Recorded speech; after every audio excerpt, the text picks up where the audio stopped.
yung guys, meron tayo dito, Sniper 135 MX. Para sa mga laging nagtatanong kung dapat ba na dagdagan yung brake fluid kapag konti na. Napakababa na yan. Parehas lang kung sa harap man, ganun din. Bumababa din yan eh.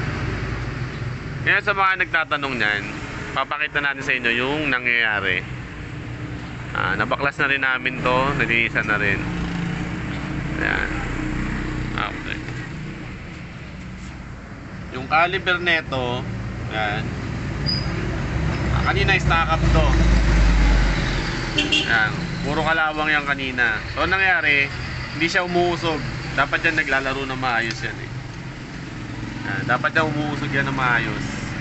Paunti-unti habang nauupod yung brake pad nyo. Ito yung brake pad nya. Ganyan yung nangyayari pag stack up. Yung isa, bakal na. Samantala yung kabila, halos konti lang yung nabawas. Yung iba kasi nagpapalit ng brake pad, sinusungkit lang. Hindi na nililinisan, hindi na ginagrasahan. Ganyan nangyayari. O ngayon, pag ganyan na yung brake pad nyo, habang nauupod yan, lalabas ng lalabas to. Pinaka-piston yan, pinaka-tumutulak sa kanya. Yan. Habang numinipis yan, ang nangyayari dyan, yung level ng brake fluid nyo, bababa yan ng bababa. Bababa yan ng bababa dyan.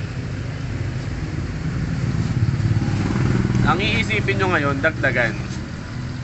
Wag na wag nyo siyang dadagdagan, hayaan nyo lang yan. Dahil pag nagpalit na kayo ng brake pad, syempre makapal na ulit yan. Iyon mo na lang pre. Okay. Nung nakaraan pre, noong October 30, nag-CBC. Kakabit natin. Yan. So, makapal na, di ba? Ngayon, pag kinabit yan dito,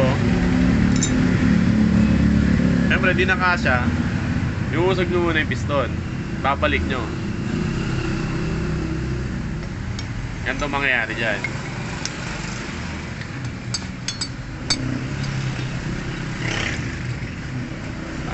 Pakita natin para sa mga lagi nagtatanong kung dapat ba nadagdagan. Yung iba naman dinadagdagan agad.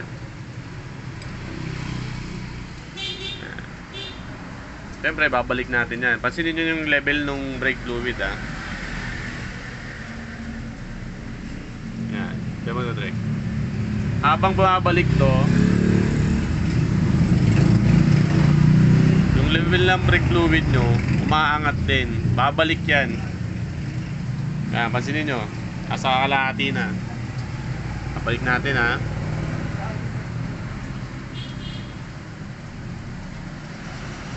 Ayan na, alos papuno na.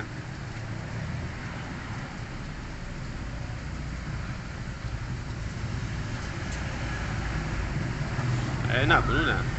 Ganyan na yan.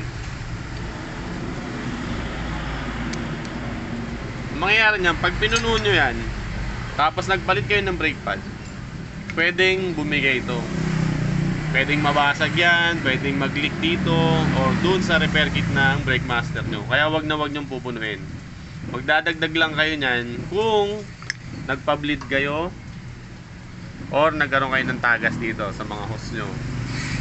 Pero, dapat, susukatin nyo rin. May mga guhit naman yan kung hanggang saan lang dapat. Wag nyo sasobrahan yan. Ayan. Ganun lang gagawin nyo. Huwag yung basta nakita nyo, wala na, dadagdag. Ganun. Ayun lang.